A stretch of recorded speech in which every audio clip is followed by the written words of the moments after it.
teacher for 15 years.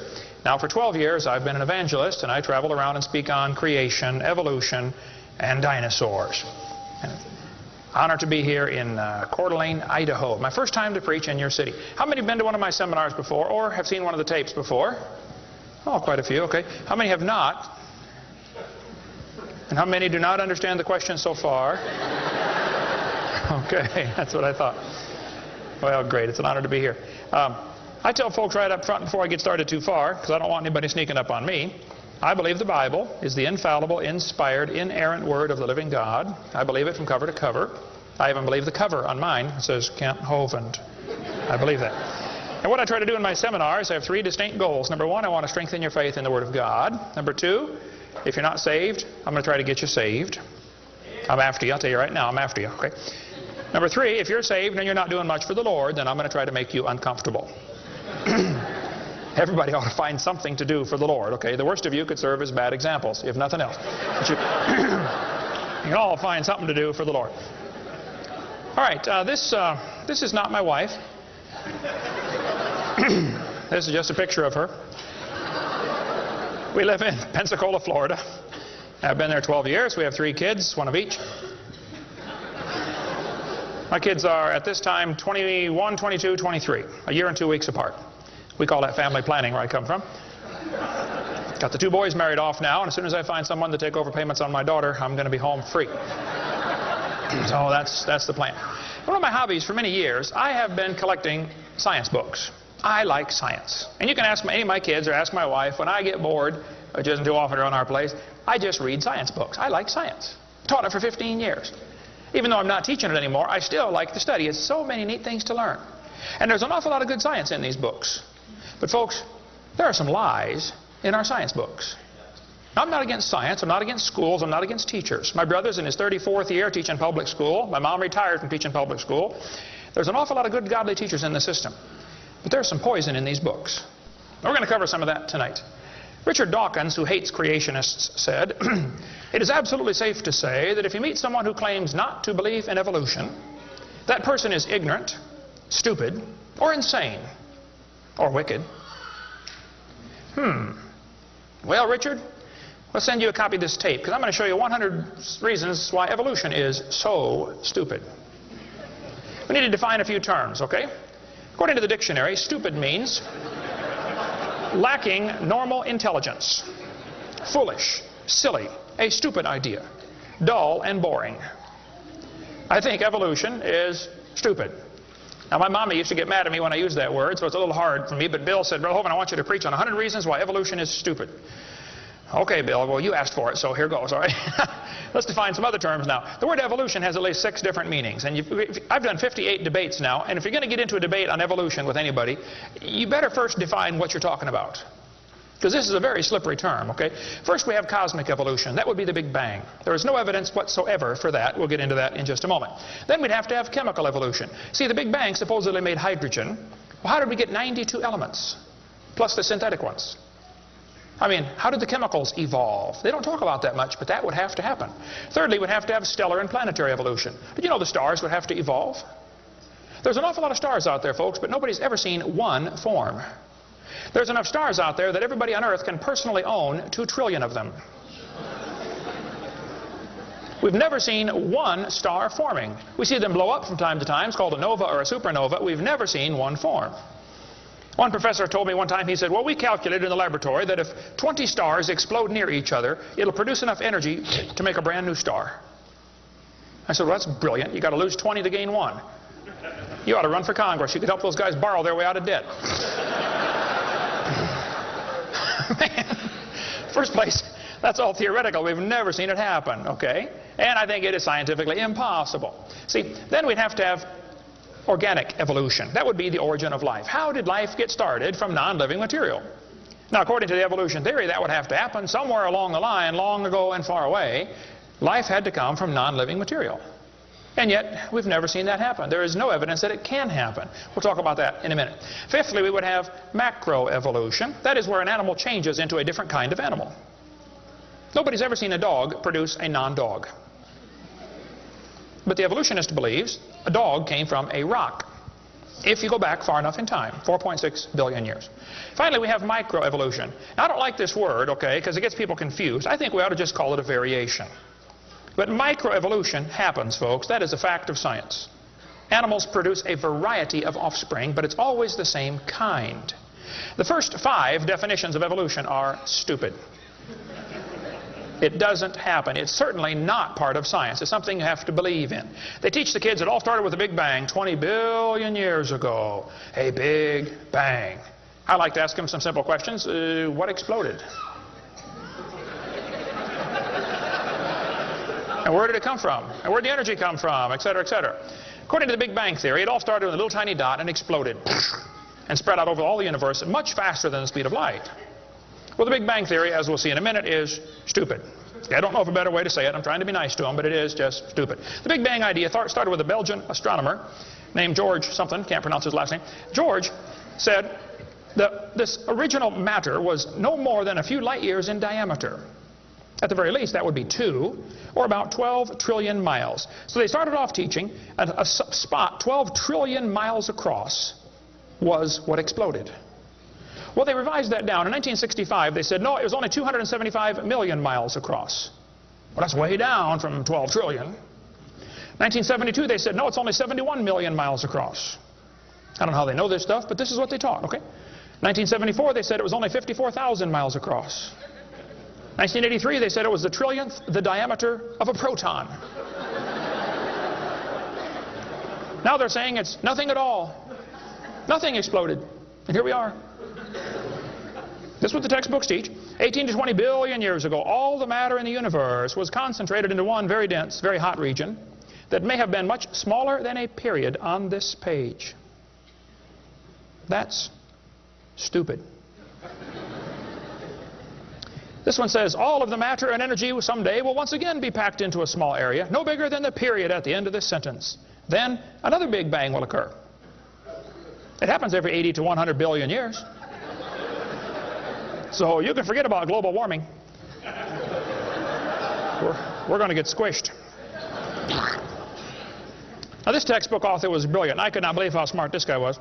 He said, boys and girls, nothing really means nothing. You have to be at least that smart to write a book.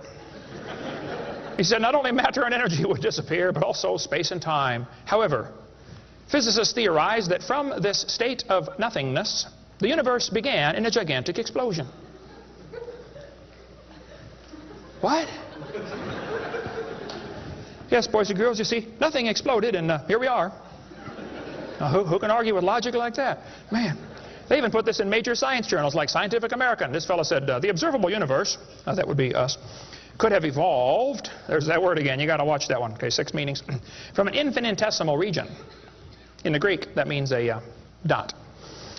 It's then tempting to go one step further and speculate that the entire universe evolved from literally nothing. They call that science and put it in a science book. I would call that stupid and put it in the garbage. This is what the books teach. I collect them. I've got hundreds and hundreds of these books from countries all over the world, clear back from 1890s up until the 2001 textbooks. They're teaching this kind of stuff, folks. This one says, all the matter in the universe was drawn into this little tiny dot, and it spun faster and faster. This is what they teach the kids. Some kids doing this for homework tonight, right? It spun faster and faster. One day, it exploded. Big Bang. I was talking to a professor from Berkeley one time. I was sitting on the airplane next to a professor from Berkeley University. I don't know if you folks here in Idaho ever heard of Berkeley or not. But Berkeley is not a Bible college. So we got talking about the Big Bang, and he said he believed in the Big Bang Theory. I said, yes, sir, I figured that. You have to teach it at Berkeley. I said, tell me, sir, how did the universe get here? He said, well, 20 billion years ago, all the matter was squished in this little tiny dot, and it was spinning real fast, and it exploded. Big Bang. And pieces flew off and became the galaxies and the sun, the moon, the stars, and finally, you know, people. Here we are. I said, sir, could I ask you a couple questions, please? You know, one of my favorite things to do in life is asking questions to people who believe in evolution. I absolutely have a wonderful... That's how this whole ministry started. 12 years ago, I moved to Pensacola, Florida. Some article came out in the newspaper that said, dinosaur bones found in Montana from 80 million years ago. I wrote my first letter to the editor in my life, about 12 years ago. I wrote a letter to the editor. I said, yes, they found dinosaur bones, and yes, it was 40 feet long, and yes, it was found in Montana, but it was not from 80 million years ago. This one probably drowned in the flood in the days of Noah, 4,400 years ago. And you would have thought I shot the sacred cow. Actually, I did. Boy, there began to be quite a battle in the newspaper, letters to the editor flying back and forth, and finally a university called me and asked me to do a debate with one of their professors. Well, I'd never had a debate in my life except with my wife, and I lost those every time. So I was not excited about debating, but I said, well, how do you do it? What do you want? And the guy said, well, you send us 30 questions, and the other guy will send in 30 questions, and we'll discuss those questions for the debate. I said, okay. So I sent him 30 questions. I thought they were perfectly legitimate, fair questions. I said, a woodpecker's tongue goes all the way around the back of his head and comes on top of his left eyebrow, left nostril here. Would you please show me any fossils that have been found, intermediate species between a normal bird and a woodpecker, with his tongue going all the way around his head? What evidence do you have of how this evolved? That question never came up. I don't know what happened to it. But I said, termites chew on wood and they swallow it, but termites can't digest it. It goes into their stomach, and there's little tiny critters in their intestines that actually digest the cellulose. Now, those little critters can't live without the termite, and those termites can't live without those critters. Which one evolved first? I thought it was a fair question, but it never came up. I don't know what happened. I think they lost my list.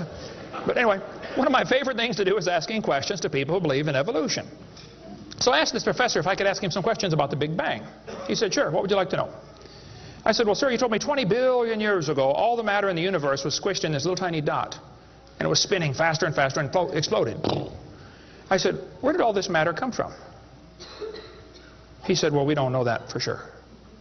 I said, okay, now, sir, hold it. If I told you that I believe about 6,000 years ago God created the heaven and the earth like the Bible teaches, you're going to say, and where did God come from? And I don't know.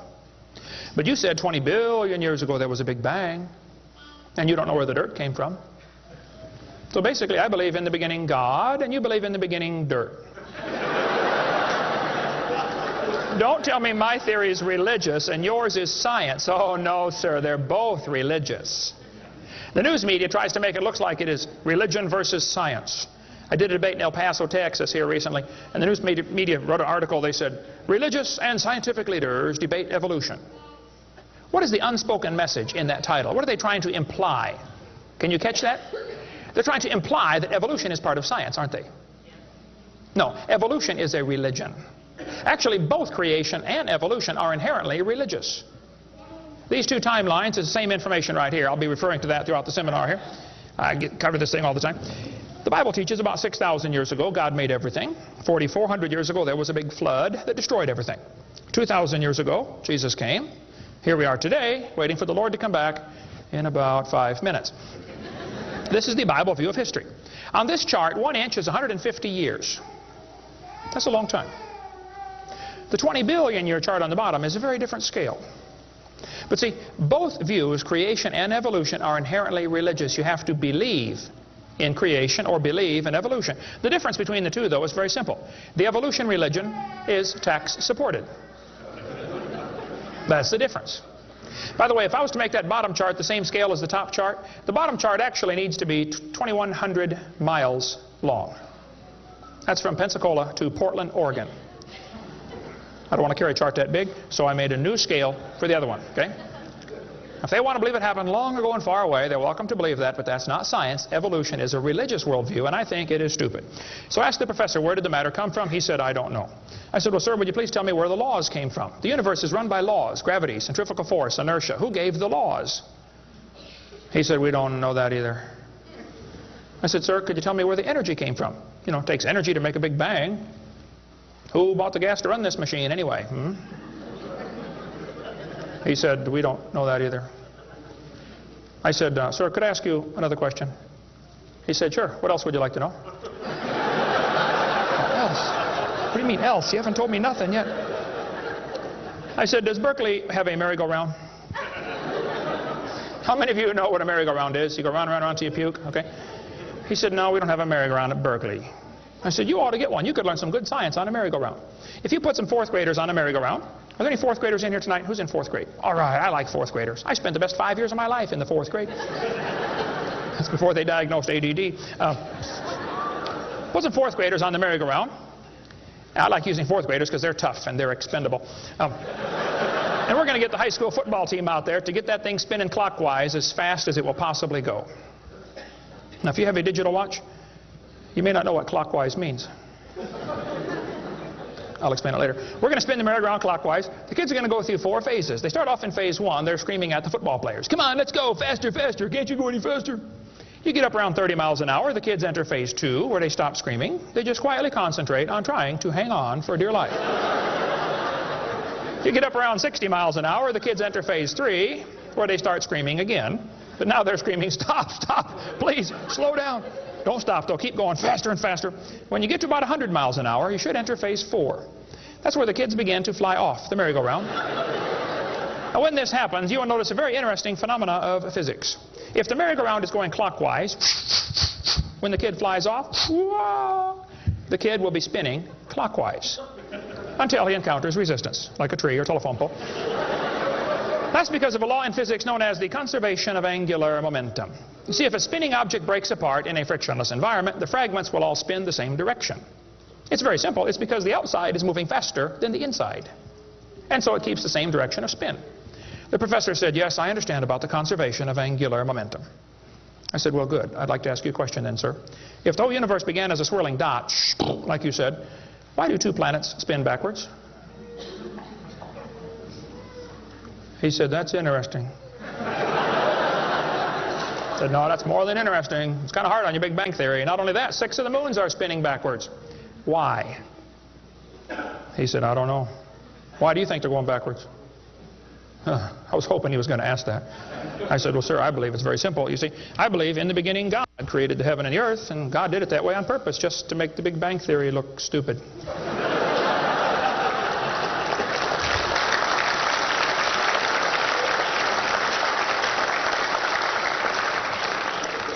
I do believe in the Big Bang, folks. I really do. The Bible teaches the Big Bang. 2 Peter 3:10. It says, the heavens shall pass away with a great noise. In the original Greek, that's a Big Bang. So there's going to be a Big Bang. It just didn't happen yet, that's all. So kids, if you go to school and some professor says, do you believe in the Big Bang? You should say, yes, I do, and you better get saved and get ready for it. The Big Bang is coming soon to a city near you. By the way, if the Big Bang Theory were true, the matter would be evenly distributed. But it's not. It's lumpy. They're called galaxies. And in zillions of miles and nothing called voids. And to try to salvage the dumb Big Bang Theory, they've got all these wild theories of why isn't the matter evenly distributed? They'll say, well, maybe there's black holes, or maybe there's antimatter. They got all this stuff. It's all trying to rescue this crazy Big Bang Theory. And it's a dud, folks. It didn't happen. There are zillions of stars out there. I mean, lots and lots of stars. And we haven't even seen them all. If star births, they ought to at least equal star deaths, and they don't. We see a star blow up about every 30 years. It's called a nova or a supernova. Well, then how come there are only 300 dead stars out there that we can see, supernovas? That's only a few thousand years worth, isn't it?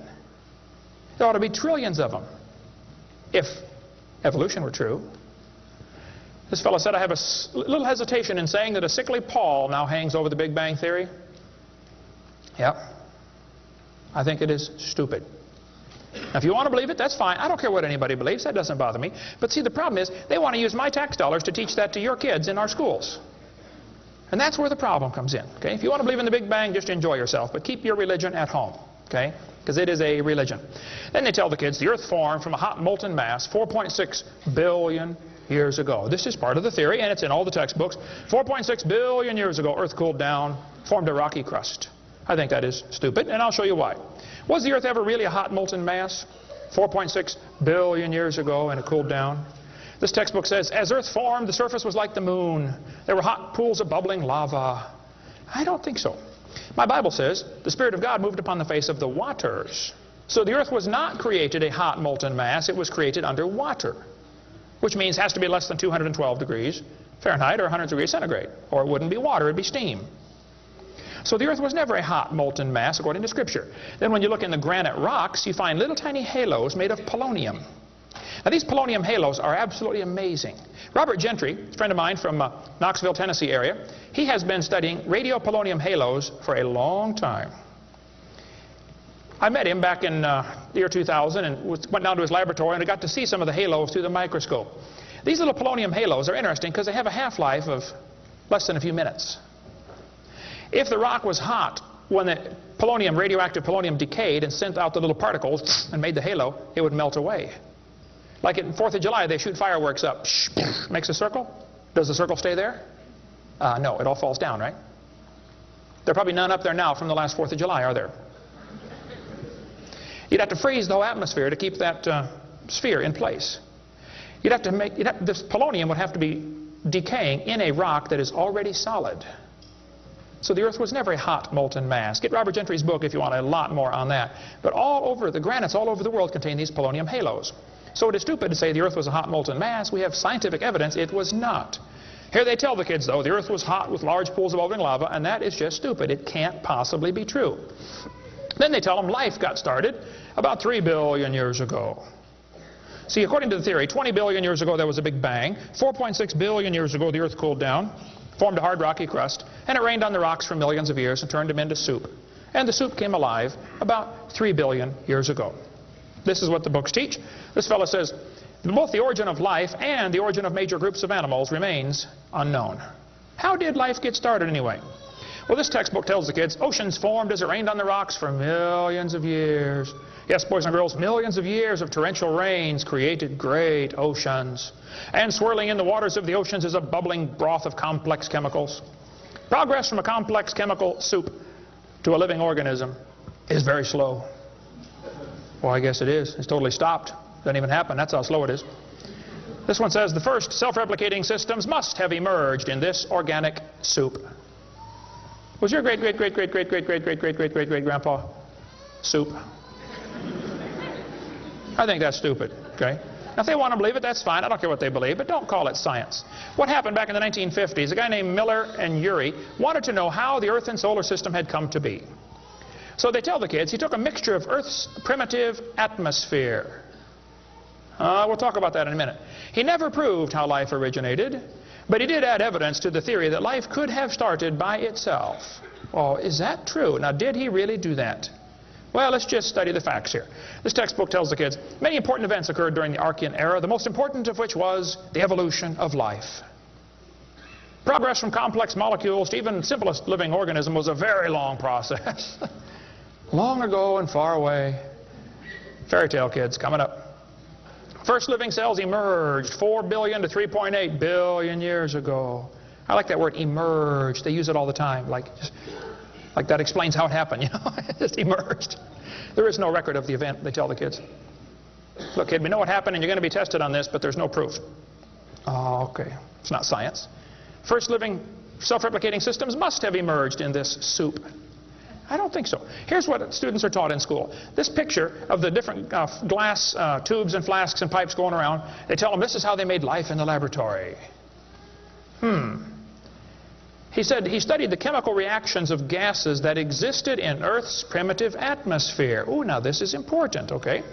Notice up in the upper right-hand corner, he had methane, ammonia, water vapor, and hydrogen, no oxygen.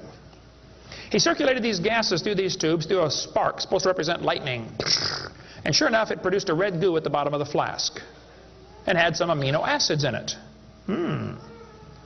They didn't come close to getting life, though.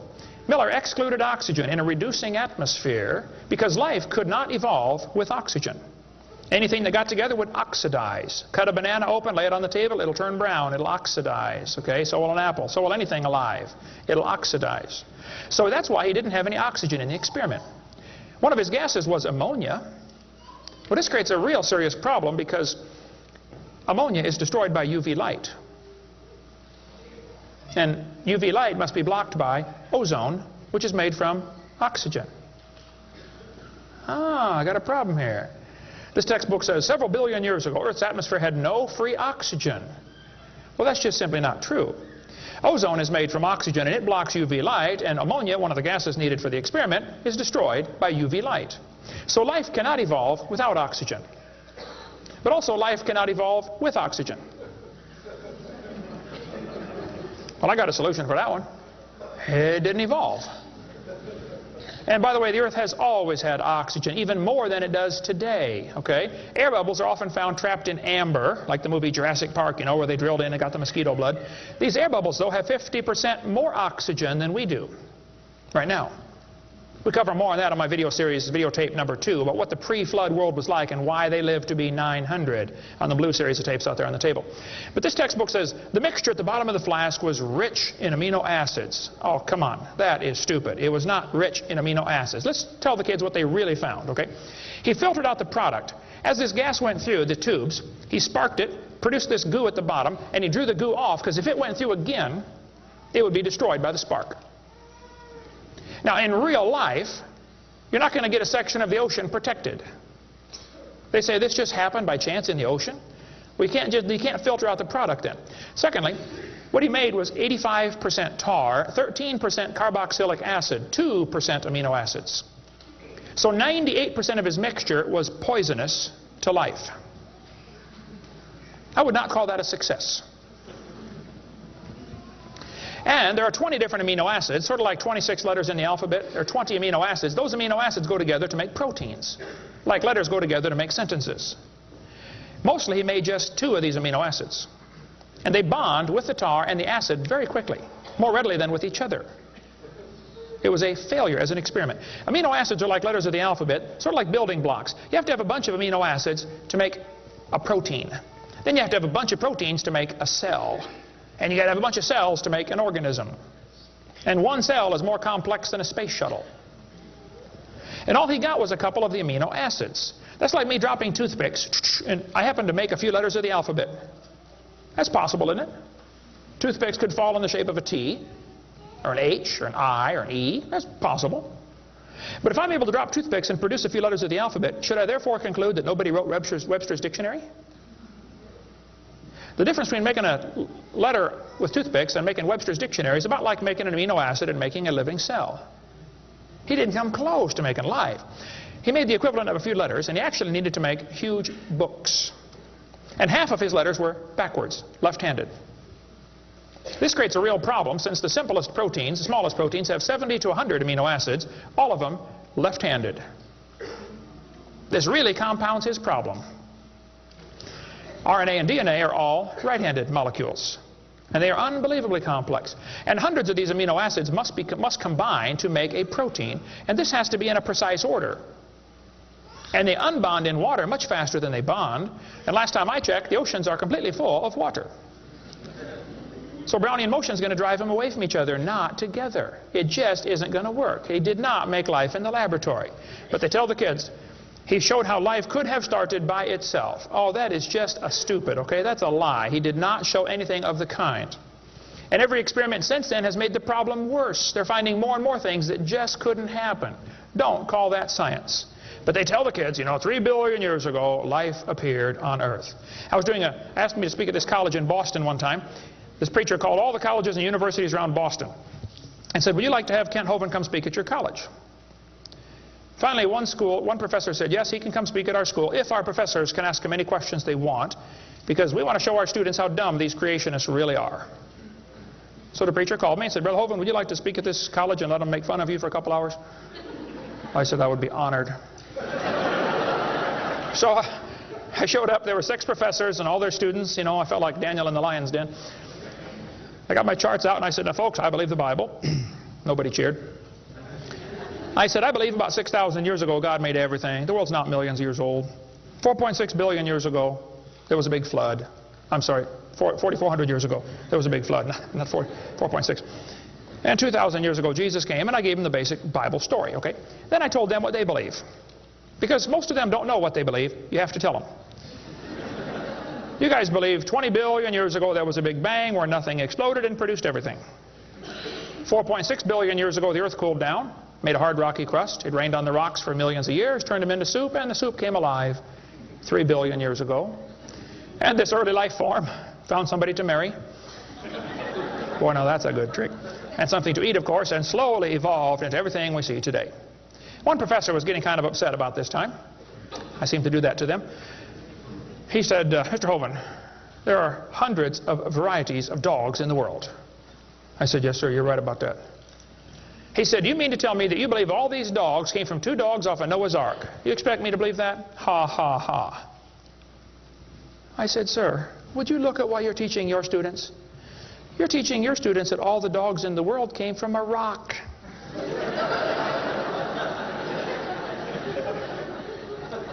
I had one lady, a woman, come to me after a debate one time. She was steaming down the aisle. Boy, she was mad. Oh, I could tell I'm in trouble now. I stood there quivering in my boots, you know. She walked up and she said, "Tonight, you said, we believe we come from a rock. We do not believe that." I said, "Well, ma'am, calm down just for a minute." I said, "Do you believe in evolution?" She said, "Yes, I do. I'm a professor here at the university." I said, "Well, would you please tell me then where we came from?" She said, "We came from a macromolecule." I said, "Where did that come from?" She said, "From the oceans, from the prebiotic soup."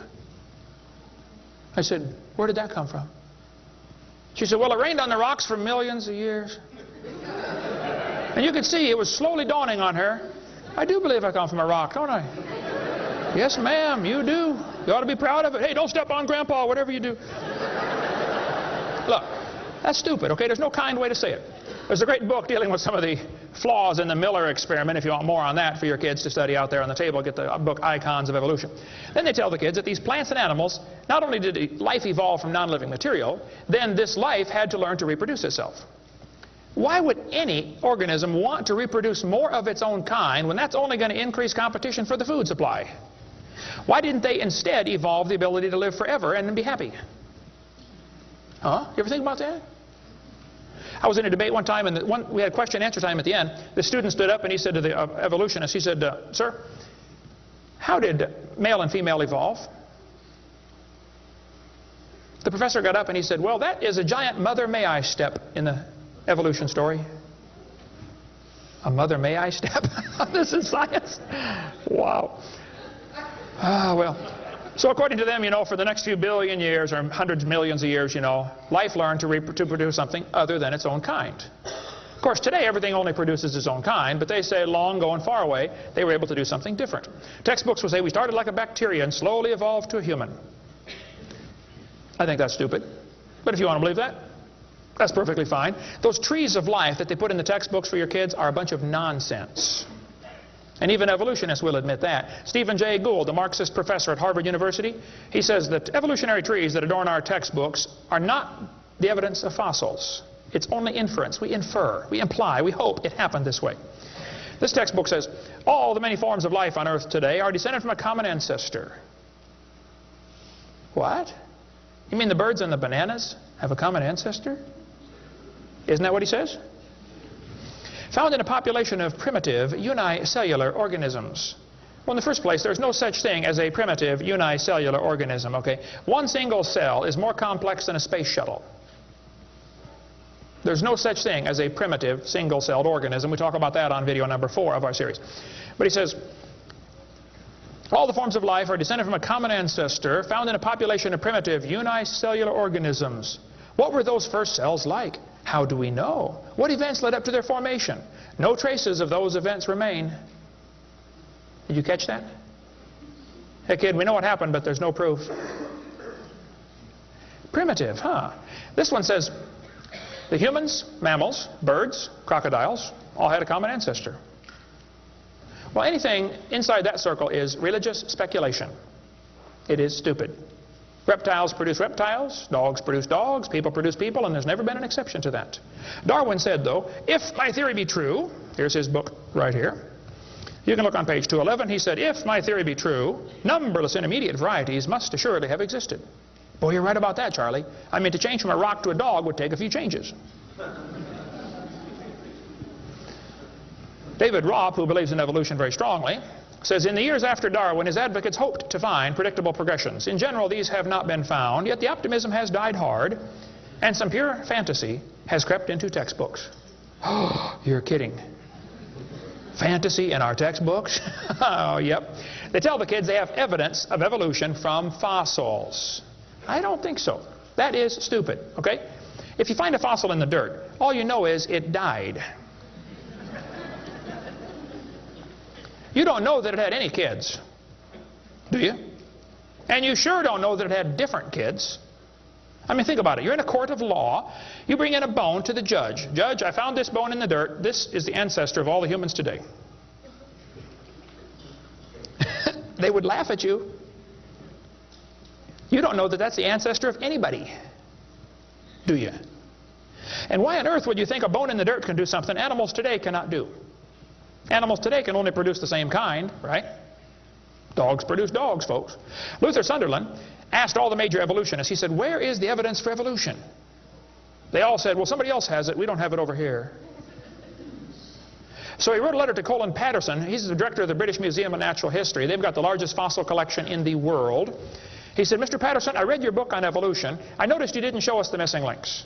Why didn't you show us the missing links? Patterson wrote back and said, I fully agree with your comments on the lack of evolutionary transitions in my book. If I knew of any, fossil or living, I would certainly have included them. I will lay it on the line, there is not one such fossil. There are no missing links, folks. The whole chain is missing. Even Stephen Gould admitted the absence of fossil evidence for intermediary stages is a persistent and nagging problem for evolution. We got the theory, we know it's true, now we just need the evidence. That's the way they think about it. Richard Goldschmidt said, maybe the first bird hatched from a reptile egg. Well, Richard, I'm sorry. I don't mean to be disrespectful, but that's stupid. See, what's happened, these guys have looked for missing links in the fossil record. They can't find any, and so they say, well, maybe evolution happened so fast it wasn't preserved. Maybe a reptile laid an egg and a bird hatched out. Well, who did that bird marry?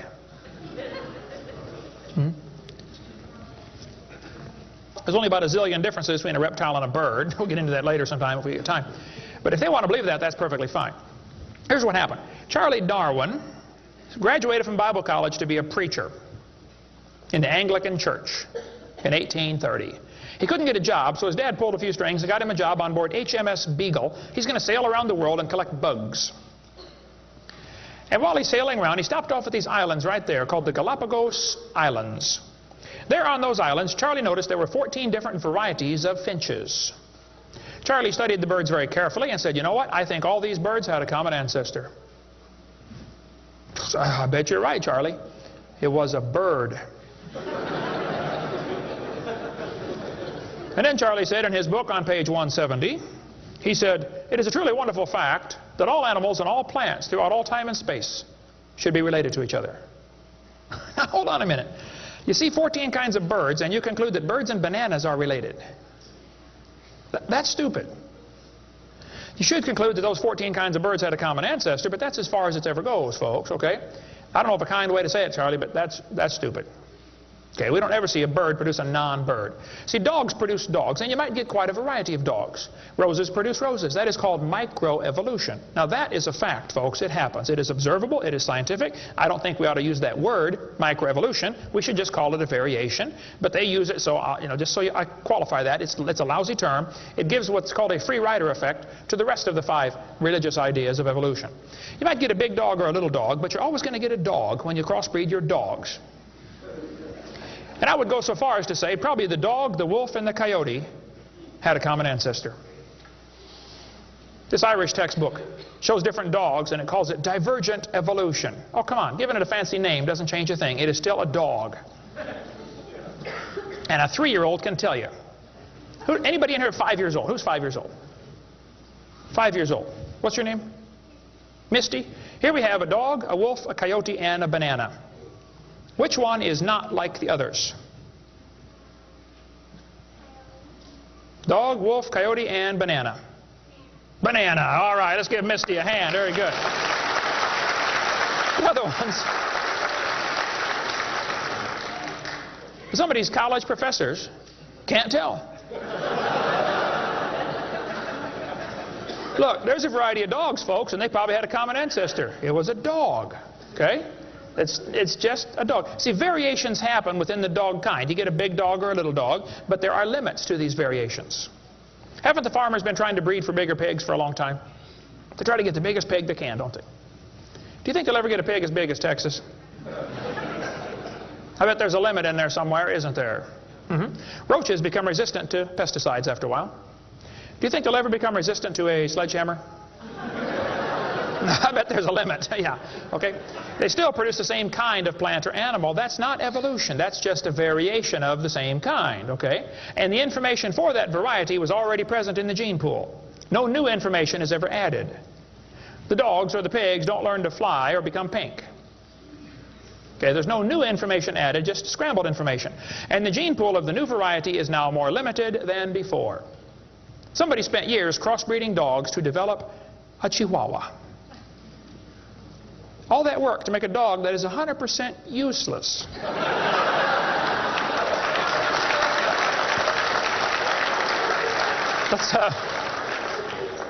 Let's turn all the Chihuahuas in the world loose back into the woods. How long would they last? They'd run up to the wolf. Yep, yep, yep, yep, yep. Crunch. Go ahead, make my day. A useless dog. Genetic information was lost when you got your variation. It wasn't added. You might have selected a certain slice of the gene pool with small dog, you know, quick characteristics, but you didn't add anything. You selected something from the population. I come from Illinois, corn country. There are so many kinds of corn up there, they have to number them. You'll be driving down the highway, you'll see BX65, don't mix it up with XL29, you know, something will blow up. But I'll tell you what, folks, you can crossbreed your corn from now to the cows come home, and you always get corn. You will never get a hamster or a tomato or a whale to grow on that corn stalk, okay? It won't happen. There's a variety of cows, and they probably had a common ancestor. It was a cow. Variety of horses, no question. Probably the zebra and the horse had a common ancestor. But the kids are going to be taught in school tomorrow in your town that the horse used to have 4 toes. Well, there's some things they don't tell the kids about this Eohippus to Equus series, which has been proven wrong 50 years ago, but still is in your textbooks right here in this town. They don't tell them the original so-called horse is the size of a fox. It was a meat eater and had 18 pairs of ribs. The next one had 15 pairs of ribs. A couple of trips through the buzzsaw did that. And then it miraculously grew back 19 pairs of ribs as it evolved, and then back to 18. They also don't tell them the whole thing's been proven wrong a long time ago. Like this guy says in the biology textbook, other examples like the gradual evolution of the horse have not held up under close examination. That's a polite way of saying it's proven wrong, okay? This G.G. Simpson back in 1950 said the example of the horse family has been unintentionally falsified. They knew 50 years ago this was false. Why did they keep that in your textbooks? This whole thing was made up by Othniel C. Marsh in 1874. He picked animals from all over the world and put them in order the way he thought it might have happened. They were never found in that order. Modern horses are found in the same layers as the so-called ancient Equus or Eohippus horse. They're found in the same layer. So it can't be the ancestor, that's for sure. The ancient horse is nothing but a Hyracotherium, which is still alive today. By the way, the ribs, the toes, the teeth are very different in these animals. In South America, the fossils go exactly backwards. Instead of 3-toed to 1-toed, it goes 1-toed to 3-toed in the fossil order. They won't talk about that much, but you check it out. That's a fact, folks. They're never found in the order presented in the textbooks. 3-toed and 1-toed gray side by side.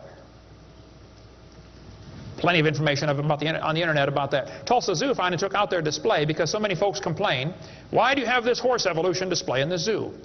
It's been proven wrong 50 years ago. Take it out. And you folks ought to get together with your school board and say, look, on page whatever it is, 952 of our textbook, it says the horse evolved from a 4-toed ancestor. Let's cut this page out.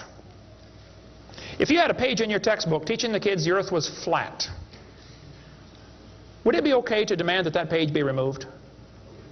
You don't have to buy a whole new book. Just cut the page out. It won't cost the school anything. How many of you would volunteer to help cut the pages out and bring your own scissors? See? Won't cost them a dime.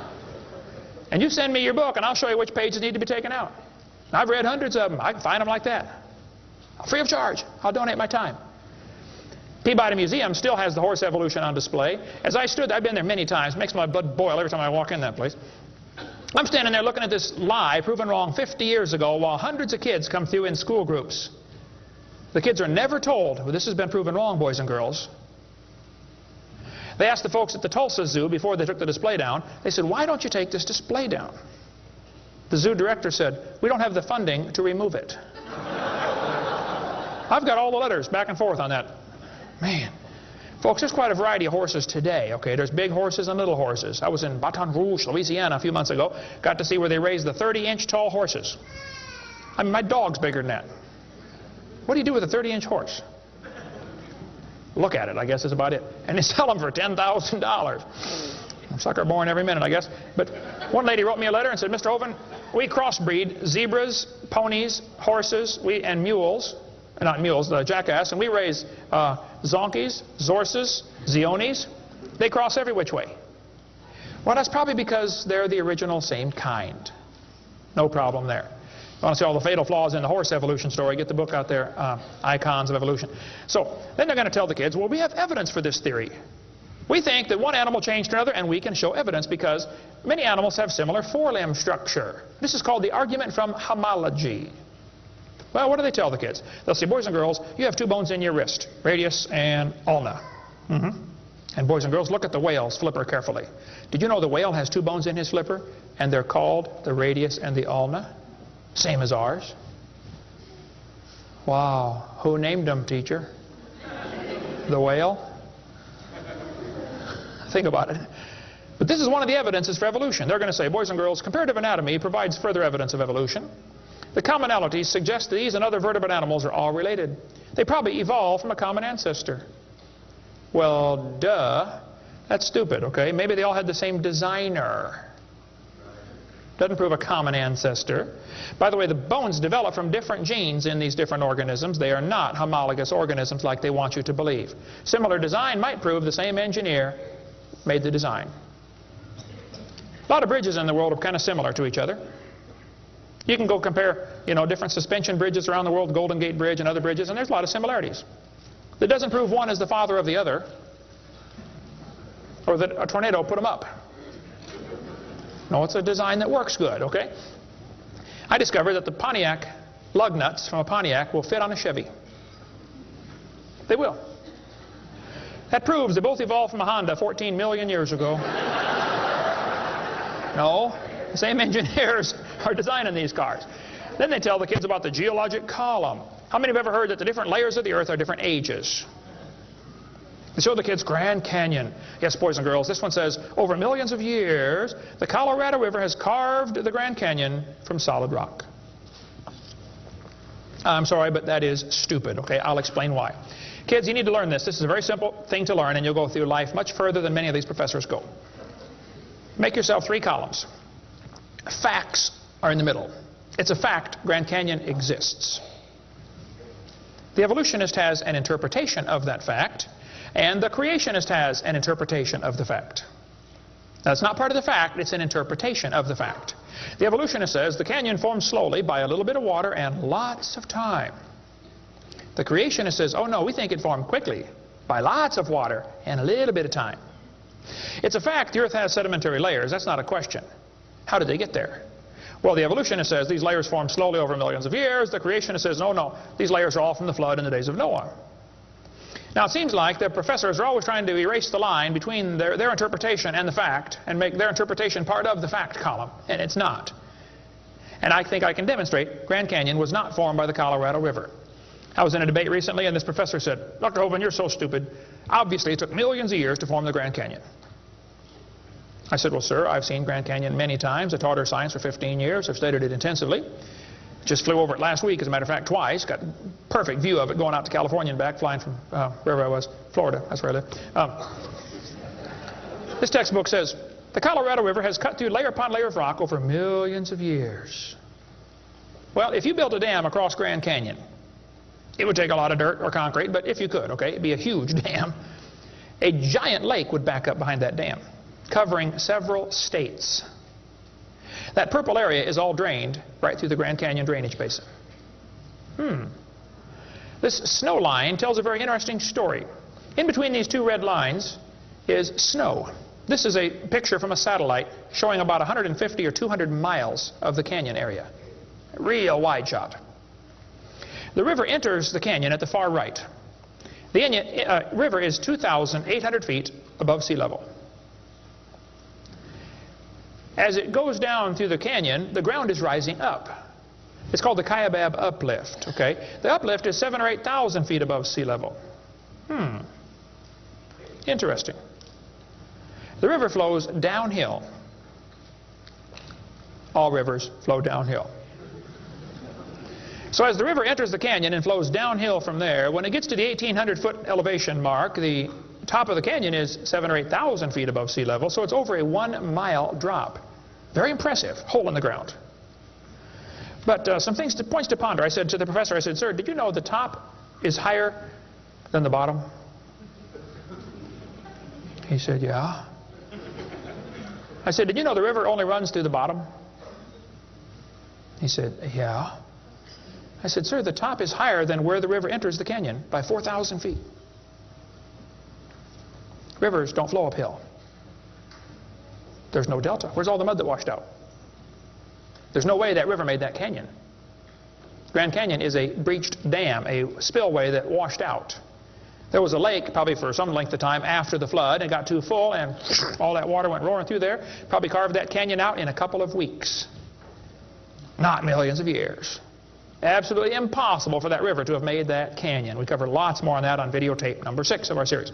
But they tell the kids, the Colorado River made this canyon slowly over millions of years. I'm sorry, that is stupid. That can't possibly be true. They need to learn the facts. Charlie Lyell, back in 1830, he was a lawyer from Scotland. Somebody calculated one time that if all the lawyers in the world were laid end to end around the equator, we would all be better off. Charlie Lyell hated the Bible. In 1830, he wrote this book right here. Oh, I got it down on the table. I picked up the wrong one. Principles of Geology. Here it is on this table. Charlie Lyell wrote this book, 1830. In this book, he mocked at scriptures. He hated the Bible. You can see it mocking all through they're here. In here, he and other fellows back in that time, Cuvier, Steno, Strata Smith, and some of these guys, they invented the geologic column. How many have ever heard of the geologic column before? They say each of the layers is a different age, you know, Cenozoic, Mesozoic, Paleozoic, Archeozoic, all them Zoic boys. And they gave each layer of rock a name, like maybe you saw the movie Jurassic Park, and an age, and an index fossil. This was done in 1830, way before there ever was a carbon dating or potassium argon dating or lead-208, lead-206, uranium-235, uranium-238. Didn't exist, folks. The dating text didn't exist. They just made up these numbers out of the clear blue sky. The geologic column is the Bible for the evolutionist. It can only be found one place in the world, the textbooks. There's no geologic column, and they know it. This fellow says, if there were a column of sediments, unfortunately, no such column exists. The geologic column is a hoax. Does not exist. It is stupid. Those layers cannot be different ages. If the geologic column were all in one place, it would be 100 miles thick. Didn't happen. By the way, if the geologic column were true, if you look at the side of Grand Canyon and see all these thousands of layers, why are there no erosion marks between the layers? Don't you think if one layer sat there for 10 million years waiting for the next one, it would rain once or twice? No erosion marks between the layers. Interesting. Oh, something to consider anyway. Those layers were all deposited very rapidly, and I think we can demonstrate that scientifically. If you take a jar of dirt, put some water in it and shake it up, and set it down, it'll settle into layers for you automatically. It just takes a few minutes. It's called hydrologic sorting. The gravels go to the bottom, and then the sands and the silts and the clays. It'll sort just like that, folks. Go home and do it with a jar. You'll see what I'm talking about. Years ago, I was preaching in Union Center, South Dakota. Union Center is right there. It's not even on the map. There are 40 people in the whole town. 38 of them came to church. I don't know where the other 2 were. But they showed up later, I guess. But the preacher said, "Hey, Brother Hovind, let's go down to Rapid City, South Dakota. They've got a museum down there with a bunch of dinosaur bones." I said, "All right, I like dinosaurs. Let's go." So we all drove down to the museum. The guy had met us at the door. He said, "Would you like me to give you a tour?" We said, "That would be great, sir." The first place we stopped on the tour was the geologic time scale, the big chart. They got it behind glass so the kids can't touch it. You know, this is holy, sacred. And the guide said, "Now, boys and girls, this layer of rock right here is about 70 million years old." My daughter was 12 at the time. She raised her hand. She said, "Mister, how do you know that layer is 70 million years old?" He said, "Well, honey, we tell the age of the layers by what kind of fossils we find in them. They're called index fossils." Oh, she said, "Thank you, sir." We walked around the other side of the dinosaur, and we're standing over here, and the guide said, now folks, these bones you're looking at are about 100 million years old. My daughter raised her hand again. She said, mister, how do you know those bones are 100 million years old? He said, honey, that's a good question. We tell the age of the bones by which layer they come from. She said, excuse me, sir, but when we were standing over there, you told me you knew the age of the layers by the bones, and now you're telling me you know the age of the bones by the layers. She said, isn't that circular reasoning? I thought, wow, a chip off the old block. That guide had the strangest look on his face. It was almost as if he were thinking.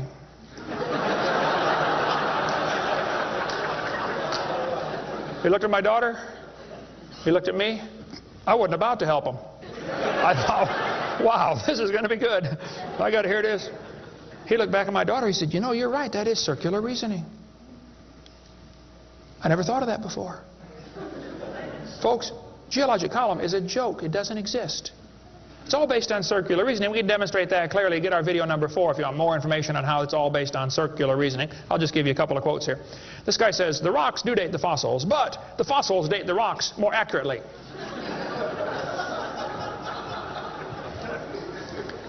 Stratigraphy cannot avoid this kind of reasoning if it insists on using only temporal concepts because circularity is inherent. You have to use circular reasoning to get it right. Well, that's stupid. And you don't need to be too bright to figure out that's stupid, okay? This geologic column contains limestone scattered all throughout the geologic column. I like to ask him the question, I say, fellows, you have limestone scattered all through this column. How do you know the age? It's all limestone. I mean, if I handed you a piece of limestone, how would you know if it's 100 million year old Jurassic limestone or 600 million year old Cambrian limestone? I mean, how would you tell the difference? There's only one way they can tell, by the index fossils. That's how it's done, folks. That is stupid. Because those fossils don't count for anything, as we'll see in a minute. They tell the kids each of these layers is a different age. 100 million, 200 million, 300 million, real impressive, huge numbers. Now, Charlie Darwin did not like round numbers. He wanted to be more precise. He said the Wealdian deposits are 306,662,400 years old. Now, okay, Charlie, I think that's stupid. Those layers are not different ages, folks. All over the world we find petrified trees standing up, running through multiple rock layers. Now, if you get a petrified tree standing up, running through different rock layers, I don't think it's smart to say those layers are vastly different ages. Petrified trees in the vertical position, they find them all over the world. Okay, here's one from Alabama. Come out of a seam of coal, through 20 feet of rock, into another seam of coal. They found about 3 dozen of them, I think, in that one little coal mine, one little area, while they're digging the coal out. Petrified trees standing up. Cookeville, Tennessee, they found a bunch of them. This one's 30 feet tall, standing up. Joggins, Nova Scotia is famous for their petrified trees standing up in the vertical position. All over the area there, folks. Those trees did not get slowly covered by the sediments over millions of years. They would rot and fall down. Sometimes the petrified trees are upside down, running through many rock layers. Scientists estimate at the bottom of Spirit Lake in Mount St. Helens there are now 20,000 trees that were blown out by the volcano. Thousands of them are standing up in the bottom of the lake, already buried 15 feet deep in mud. None of them grew there. Those trees are going to petrify. Only takes a few years to petrify a piece of wood. In the laboratory, it can be done in 24 hours. We cover lots more on how fast things can petrify in videotape number 6 of our series. But they dug up a guy, they buried this doctor in Tennessee. 14 years later, his wife died. When they went to dig the grave, water soaked into her grave. And they said, oh, we can't bury Grandma there. So they dug a hole on the other side. Water soaked in. So they dug a hole and buried Grandma somewhere else. And then the kids got worried about Grandpa, and so they went and dug up his grave. The arms had rotted off, but the rest of the body had petrified in 14 years, turned to stone from water running through the coffin. I got tons of material on how fast things can petrify. Those layers are not different ages. They all formed in one big flood in the days of Noah. To tell the kids the layers are different ages is stupid. That just simply is not true. So what about carbon dating and potassium argon dating and rubidium strontium dating and lead 208, lead 206, uranium 235, uranium 238? Well, we'll cover that after a quick break here. Show you some ways that this is just stupid, okay? That's not a way to tell the age of anything. We're going to give you some more evidence that evolution is stupid. Now, if you want to believe in it, that's perfectly fine. I don't care what you believe in. But the devil is laughing at you for believing in that. He has you fooled, and he is laughing at you, okay? If you want to believe you came from a rock, well, you just enjoy yourself. But that's not science. God made this world. God loves you. God has a plan for your life. And if you don't want it, well, that's your business. But God loves you, and he wants you to come to heaven. And if you'd like to find out how to go to heaven, come see me. I'll be glad to show you. I'm going. It's not because I'm good. If I get what I deserve, I'm in serious trouble. But I've been forgiven by the blood of Jesus Christ. You can have the same thing. After the break, we'll show you some more things that make evolution stupid. Coming up next. Thank you.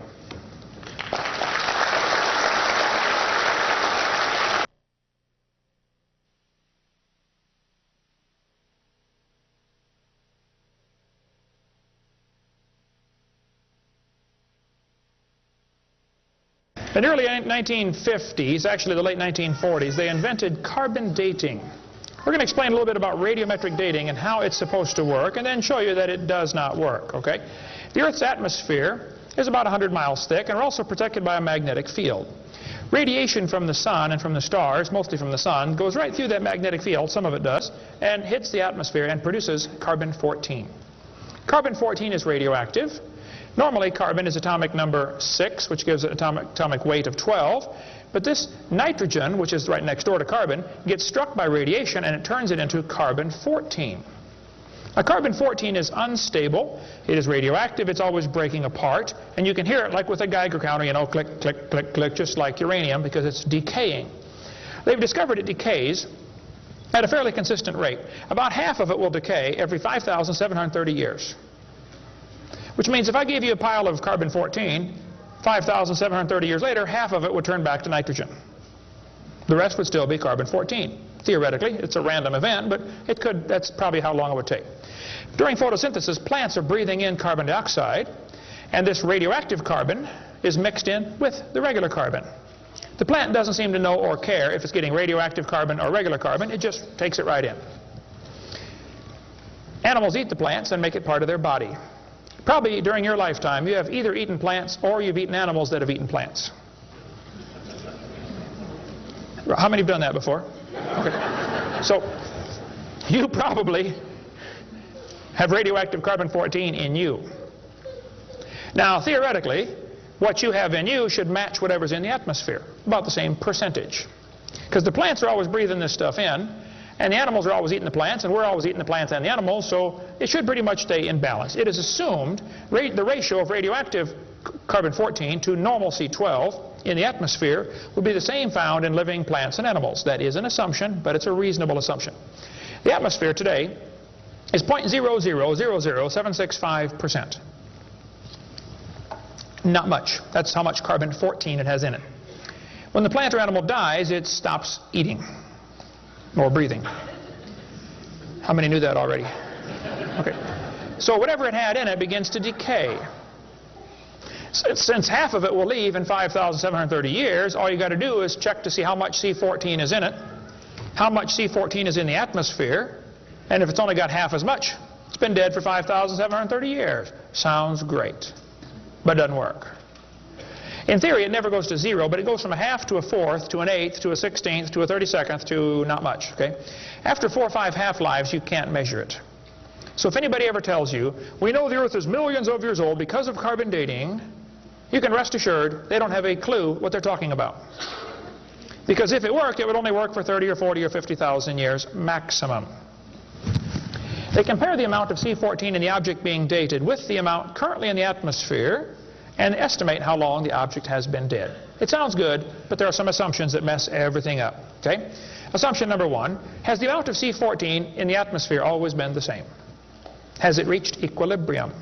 This is an interesting problem. If I told you to fill a barrel with water, but I drilled holes on the other side of the barrel, while you're filling it, it's leaking out. At some point, it's going to be leaking at the same speed you're filling, and that point is called equilibrium. You will never fill the barrel past that point unless you plug the holes or fill faster. See, it's filling and leaking at the same time, sort of like your checkbook. You put it in and it leaks out, okay? Hopefully you want to at least be at equilibrium, okay? If less than that, you're going to be in trouble eventually. See, if your outgo exceeds your income, your upkeep will be your downfall every time. Well, they say if you took a brand new planet Earth and stuck it out in the solar system, the sun would start producing carbon-14. It would start decaying also right away, and it would take about 30,000 years to reach this equilibrium point. Well, Willard Libby and others who invented carbon-14, University of Chicago in 1947 to 53, he got a Nobel Prize for it in there somewhere. He said, well, it would take 30,000 years to reach equilibrium. He said, well, we know the Earth is millions of years old. Mistake number one. So we can ignore the equilibrium problem. Mistake number two. The Earth's atmosphere has still not reached equilibrium. There's more C14 now than there was 10 years ago, which proves the Earth is less than 30,000 years old, which I could have told them just from reading my Bible. See, if an animal is still alive, be it plant or animal, okay, it should have about 16 clicks per minute on your Geiger counter per gram if it's 0 years old. Actually, 0 years dead. If it's getting only 8 clicks per minute, then it's 5,730 years old. If it's giving you 4 clicks per minute, it's gone through 2 half-lives. It's 11,000 years old. If it's 2 clicks per minute, it's 17,000 years old. This is how they date it. So if you're getting 2.5 clicks per minute, you just find the point on your graph and draw the line over and determine the age. Sounds real simple, but it doesn't work. If we had walked into a room and found a candle burning on the table, and I asked you the question, when was it lit? You say, I don't know, Mr. Hovind, it's burning when I got here. Okay, well then let's do some empirical science. Empirical science is things we can test and measure and observe and test. Not theoretical, I mean empirical. We can measure it and weigh it. Let's measure the height of the candle. Suppose the candle is 7 inches tall. Who can tell me when it was lit? Okay, nobody. Let's do some more empirical science. Let's measure the rate of burn. Suppose we determine it's burning 1 inch an hour. When was it lit?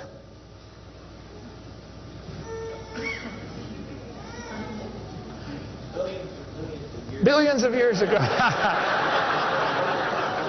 You're going to have a hard time telling me unless you're willing to make some assumptions. How tall was it when it started? Oh, we don't have any idea.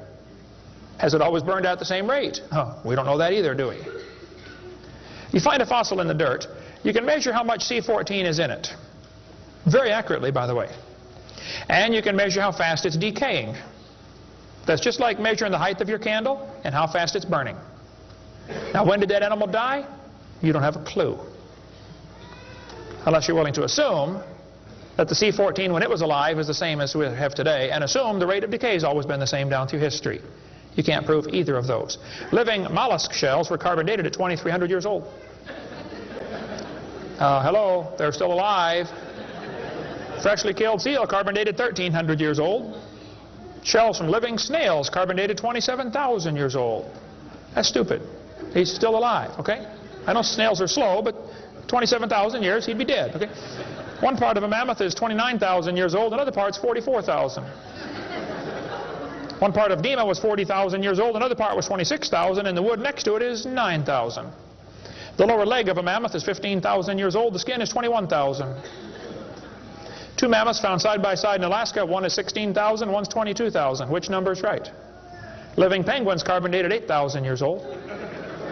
11 human skeletons, the earliest known human remains in the Western Hemisphere, were dated by accelerator mass spectrometer. All 11 dated about 5,000 radiocarbon years. Lava from a 1801 Hawaiian lava flow was 1.6 million years old. Well, hello is not even 200. Another volcano erupted in Hawaii in 1959. When they dated the lava, it was 8.5 million years old. At least potassium argon dating for that, not carbon. Mount Etna in Sicily, I climbed Mount Etna when I was over there some time ago, erupted in 1972, 350,000 years old. Mount St. Helens built a new lava dome in 1982. They dated it, got numbers from 350,000 to 2.8 million. It's not even 20 years old. Here's what you ought to consider about carbon dating. Samples of known age, it doesn't work. If it's a sample of unknown age, it is assumed to work.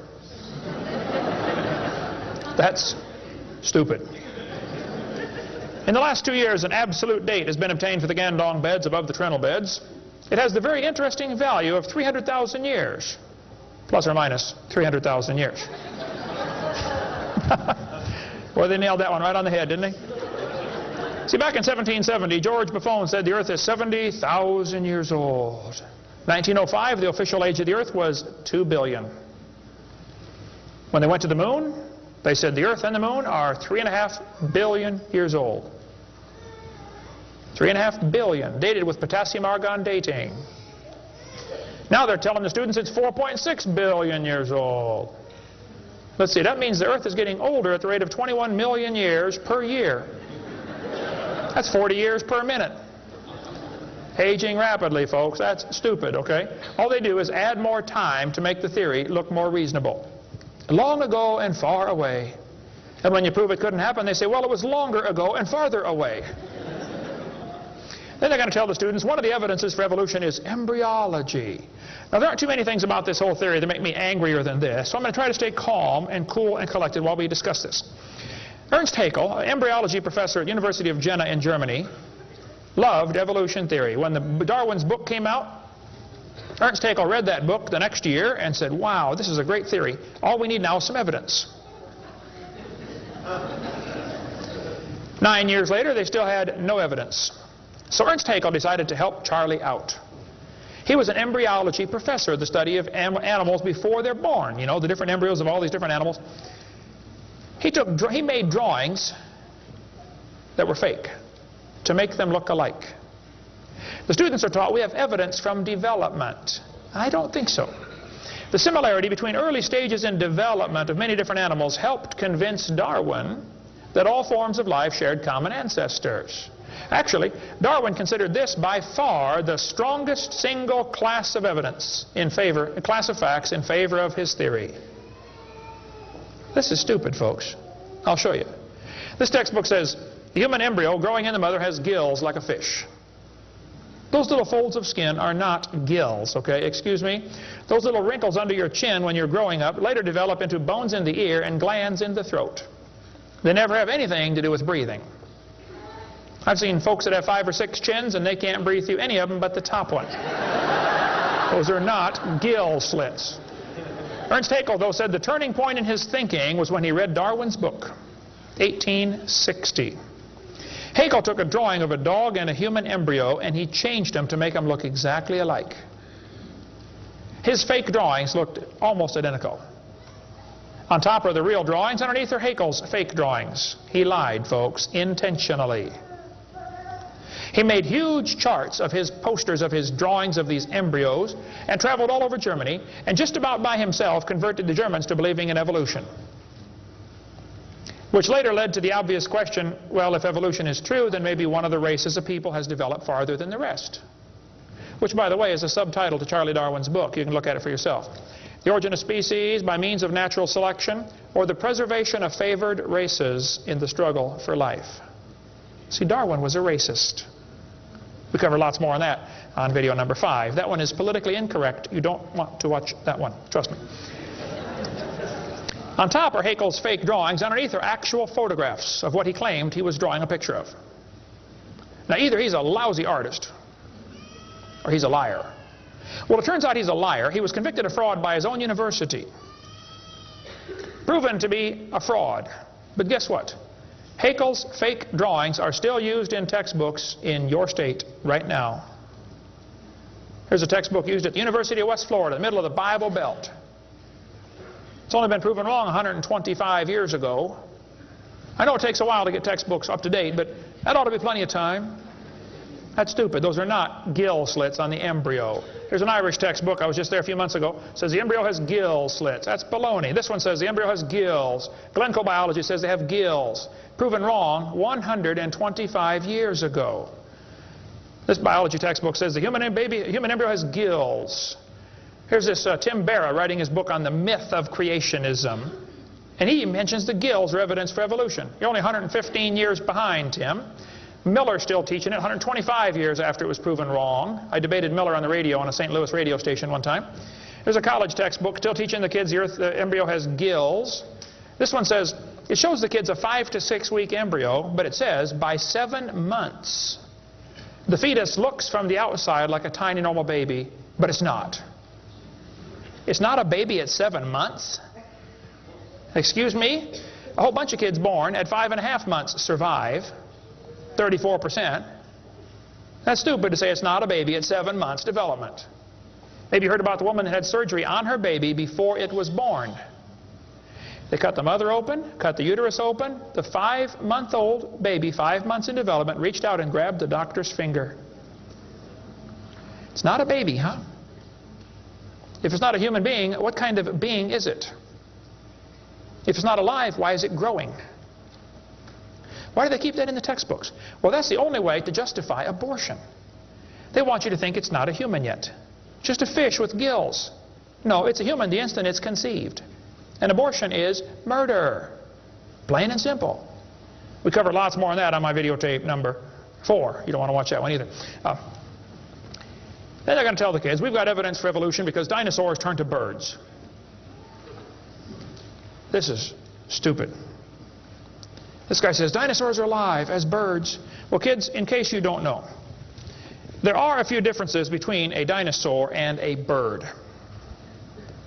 You don't just put a few feathers on them and say, come on, man, give it a try. It won't hurt too bad. That's stupid, okay? Dinosaurs did not turn to birds, okay? Somewhere along the line, while his front legs are developing into wings, they're going to be half leg, half wing, which means he can't run and he can't fly yet. He's going to have a hard time, isn't he? No, dinosaurs did not turn into birds. That is stupid, okay? They say, we've got proof that they did. Archaeopteryx, which means ancient wing. That's supposed to be evidence for evolution. It's in just about every textbook I've seen dealing with this topic. Archaeopteryx is supposed to be evidence. Here's a 1999 textbook. Now, Archaeopteryx was proven to be a fraud in 1986. So this author is 13 years behind the time. Archaeopteryx means ancient wing. They're going to say, see, boys and girls, he's got claws on his wings. Yeah, so? 12 birds today have claws on their wings. The ostrich does, the Watson does, Turako does, ibis does. So what? It's kind of unusual, but 12 birds have it. They're going to say, well, he's got teeth in his beak. That proves he's got a reptilian feature. Well, now, wait a minute. Some reptiles have teeth, some don't. Some mammals have teeth, some don't. Some fish have teeth, some don't. Some of you have teeth, some don't. Okay? That doesn't prove a thing, all right? Alan Fiducia is considered one of the world's experts on birds. He believes in evolution. University of Chapel Hill, North Carolina, Chapel Hill. He said, paleontologists have tried to turn Archaeopteryx into an earthbound feathered dinosaur, but it's not. It's a bird, a perching bird, and no amount of paleo-babble is going to change that. It's a bird. By the way, even by their twisted thinking, birds are found in layers lower than Archaeopteryx. If you find fully formed birds in rock that you think is 130 million years old, then Archaeopteryx at 65 million years old cannot be a missing link, can it? Because birds were already here. Even with their dumb geologic column, it doesn't work. We cover lots more on that on video 4. They say bird feathers evolved from scales. Well, that's stupid. In the first place, they come from different genes on the chromosome, okay? Developed totally different. A scale is a hard wrinkle in the skin. They attach to the skin very differently. Feathers are incredibly complex, folks. Unbelievably complicated. They're both made from the same protein, keratin, and that's where the similarity stops. So what? Battleships and forks are both made of iron. Doesn't prove they both evolved from a tin can. Proves the engineer's using the same material for different functions. And God used keratin for fingernails and hair and scales and feathers. So, same designer, that's what it proves. A lot more on the bird evolution in the book Icons if you want to get that. Then they tell the kids about the peppered moth. Yes, boys and girls, somebody in England went around and counted the moths on the trees. Must have been a government project. They discovered it's 95% light moths and 5% black. Well, so the story goes, they burned coal in the factories, the trees turned black, and the moths changed to black moths. Because when they counted them again, they said they found 95% black and 5% light. Actually, the whole story is a lie. It never happened. After 40 years of watching, they found 2 moths on the trees. 2 total out of 40 years. So they glued dead moths to the tree to take a picture for your kid's textbook. Then he wanted to get a picture of a bird eating a moth, so he put some moths in the refrigerator to calm them down so they got nearly frozen. Then he put them on the tree, and they couldn't even hang onto the tree, so he warmed them up on the hood of his car. Put them out there on the tree, and the moth is staggering around trying to warm up, you know, and a bird ate one. He got a picture. Wow, proof of evolution. It's a lie. Didn't happen. Even if it were true, dark moths and light moths were there at the beginning, and dark moths and light moths were there at the end. The ratio of population might have shifted, but the story wasn't true. So, doesn't prove anything. That's stupid. That's not evidence for evolution. They tell the kids, we've got vestigial structures. Now, a vestigial structure is something you don't need anymore. They'll say, boys and girls, you have an appendix that you don't need anymore. That's a vestigial structure. That's proof of evolution. Well, excuse me, you do need your appendix, okay? That is stupid. The appendix is part of your immune system. If your appendix is taken out, you can still live, okay? But it increases your susceptibility to quite a few diseases. You could live without both your legs and both your arms and both your eyes also. That doesn't prove you don't need them. Does it? There are no vestigial organs. And even if there were, that would be the opposite of evolution. That's losing, not gaining. This textbook says, boys and girls, whales, and many organisms here, like a whale, retain traces of their evolutionary history. For example, the whale retains pelvic and leg bones as useless vestiges. I'm sorry, that's not true. This one says, just imagine whales walking around. It's true. These little bones right there is what they're talking about. Just imagine him walking around. I can see it now, can't you? All you need is a good imagination and some LSD, and you'll be able to see that whale walking in real life. This textbook says, the whale's pelvis is evidence of its evolution from 4-legged, land-dwelling mammals. Well, that is stupid, okay? Those bones in the whale's abdomen are essential to hold muscles that support the reproductive system. Without those bones and those special muscles, the whales cannot reproduce. This has nothing to do with walking on land. It has to do with getting more baby whales. So the author that wrote this is either ignorant of his whale anatomy and should not be writing a book about it, or he's a liar trying to push a theory off on our kids. Here, this one says, whales once lived on land. Whales were not always sea dwellers. Modern whales show skeletal evidence of previous existence on dry land. Buried deep in a whale's hip muscles are 2 small bones, all that is left of the whale's pelvis and hind legs. That's stupid. The male and female bones are very different on whales. Check your whale anatomy and tear that page out of your book.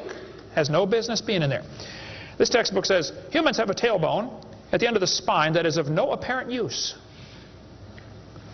I was debating a guy in North Alabama. He was the president of the North Alabama Atheist Association or something like that. He got up and he said, folks, we've got evidence for evolution. Humans have a tailbone they no longer need. When it was my turn, I got up and I said, Mr. Patterson, I taught biology and anatomy. I happen to know there are 9 little muscles that attach to the tailbone, without which you cannot perform some very valuable functions. I will not tell you what they all are, but go read your Gray's Anatomy and you can figure it out.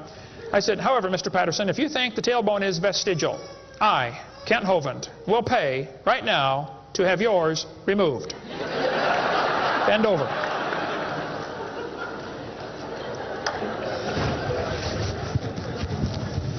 That is stupid, folks. The tailbone is not vestigial. This one says, the coccyx, that's the tailbone, the small bone at the end of the human vertebral column, has no present function and is thought to be the remainder of bones that once occupied the long tail of a tree-living ancestor.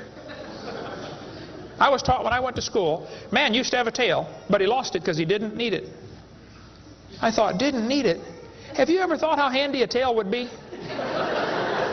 Have you ever come to the door with 2 sacks of groceries? Wouldn't that be nice, man, be able to grab that door and walk right around and get in? Lost it because we didn't need it. Man, you could drive the car and tune the radio knob and hold the Coke at the same time. They're going to tell the kids that lobe-finned fish show evolution. Yes, boys and girls, during the Devonian period, 410 million years ago, there were fish with lobe fins. What that means is a short arm and then the fin grows. Well, that's stupid, okay? The lobe-finned fish are still alive. They're called the coelacanth. And when they found the first coelacanth in 1938, people didn't believe it. They said it can't be true because they died millions of years ago. When they finally proved, yes, they're still here, all they said was, wow, they survived for millions of years. Never dawned on them to maybe question the whole theory. Never dawned on them. When Dr. Roy Mackal went to Africa and did expeditions on dinosaurs still alive in the African swamp, University of Chicago microbiology professor Dr. Roy Mackal wrote this book. He went over there twice, interviewed folks who've seen living dinosaurs. People who've never seen a white man. When he showed them the Apatosaurus, they said, yeah, that's Mokele Mbembe. He lives out in the river. He's not friendly. Don't get close. Dr. Mackal said, fellas, that's a dinosaur. They've been dead for 70 million years. The natives said, well, we're sorry. We didn't know about that. All we know is we see them out there once in a while. So Mackal gets back, writes this book, and says, folks, there are still some dinosaurs alive in Africa. Then he says, it's amazing. They survived for 70 million years. Never will cross his brain that maybe your basic theory is wrong. That thought will never enter his mind, I don't think. It ought to. Lobe-finned fish are still alive, folks. They tell them trilobites are good index fossils for rock that is 600 million years old. Well, that's stupid, okay? There's a human shoe print where a guy stepped on and squashed a trilobite. How could a human step on a trilobite? If they're 500 million years ago. One guy said, maybe aliens visited the planet and stepped on a trilobite. Trilobite had the most sophisticated eye ever found in nature. It's one of the first animals to evolve, and it's already got the most complex eyeball. I don't think so. The whole thing about index fossils is stupid, okay? There aren't any index fossils. The graptolites are the index fossil for 410-million-year-old rock, and yet they're still alive right now in the South Pacific. They tell the kids the dinosaurs are index fossils for 70-million-year-old rock. Folks, dinosaur blood was found inside the bone. Don't you think it's going to decay in less than 70 million years? There's enormous evidence that man and dinosaurs have always lived together. We covered that for 2.5 hours on video number 3 of our Blue series of tapes.